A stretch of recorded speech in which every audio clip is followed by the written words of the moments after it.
I have never in my life seen a more obvious bust pick than Bo Nix. But Spags said, when I watch the film, I see a little bit of Josh Allen in him. My #1 draft pick of all of the young quarterbacks to trick people into thinking he was good. I hate this pick. To me, Bo Nix was a third-round guy. Like the consolation prize. Thanks for playing.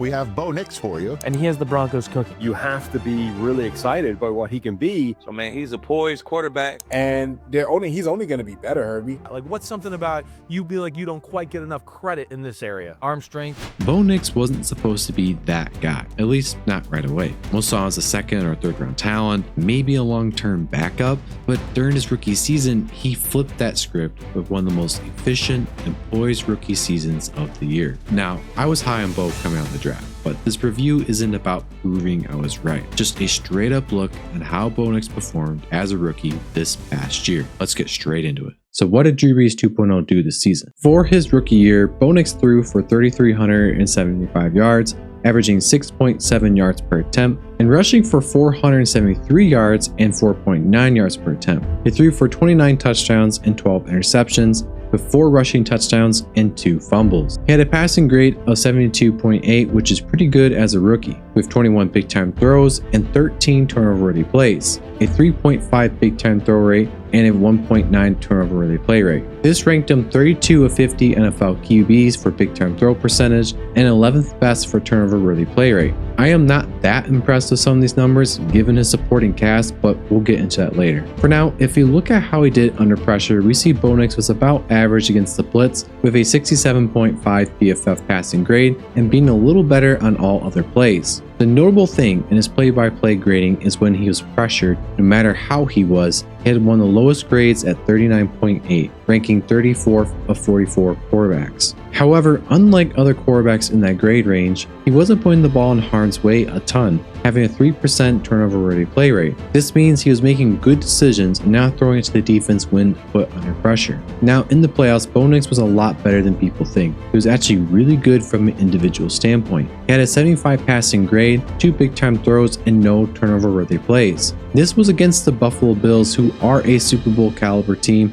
and embarrassed other quarterbacks this season. Overall, Bo Nix had a pretty good season for a rookie quarterback from a base stat and advanced stat statistical standpoint. So why am I not that impressed? Well, there are 2 things. One being, Bo Nix didn't seem to have a great supporting cast coming in the season. It did take a few games to really start to show, but he had a great supporting cast coming out of the season. You see, this Broncos team had the #1 overall pass blocking offensive line in the NFL, according to Pro Football Focus. In addition, they were the #1 pass blocking efficient line in the NFL. And to reinforce this, looking at allowed pressure stats by PFF, Bo Nix was the worst quarterback in the NFL for being responsible for pressure being on him compared to the responsibility of pressure being on the offensive line. I just think he could have added a lot more to the offense, given he has Sean Payton as his head coach, the best offensive line in football, and receivers that I think were a lot better than people think. The other big thing for me was that he wasn't bad against great teams, but when he faced great teams or good defenses, he didn't add to the offense necessarily with big-time throws.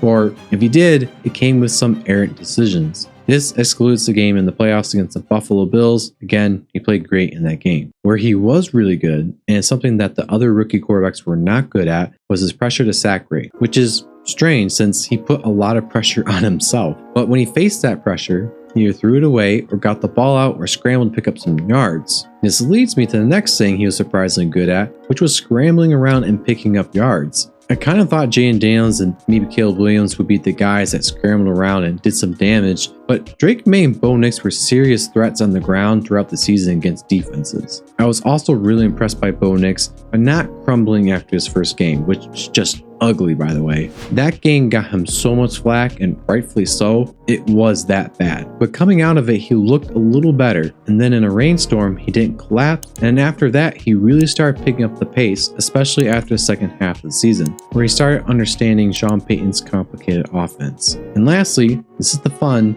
and ironic one that will shock all of you guys. Bo Nix was one of the best quarterbacks in the NFL throwing downfield, but the kicker is that most of his big-time throws also came from those deep passes too. You see, going in the season, a lot of people thought for whatever reason, he struggled to throw deep and thought he had a noodle of an arm. This was primarily because at Oregon, he threw the ball short and behind the line of scrimmage a lot. This is primarily because at Oregon, he threw the ball short and behind the line of scrimmage a lot. But people need to understand, especially scouts and coaches, because they of all people should know better, that since the scheme is that way and has been consistent, that doesn't mean the QB can't throw deep or struggles in that area. I am also not saying he has a Josh Allen arm, just he has a lot better of an arm than people think. For his last part, we'll go over one special moment that really impressed me. I chose this play because it is an isolated game on Monday night, and with the season ending in view, the Broncos had to keep winning games, or they would have missed the playoffs. Plus, with Jameis Winston, you know it's going to be a shootout. Now for his play, the Browns are going to be presenting cover 6, but post snap you see it morphing to a blob of cover 3. Bo Nix is going to throw it in a clean pocket, but as you see, it is in the back of the end zone, so the pressure is on to do something. Bo is going to deliver a lethal ball directly to Marvin Mims for a 93-yard touchdown. Any second later, and this is going to be picked off or broken up, but he places his ball in such a spot where it's far enough ahead and inside enough to where the defensive back wasn't going to get it. This was on 3rd and 11 as well after a penalty that backed them up, only adding to the pressure Nix was under while making this throw.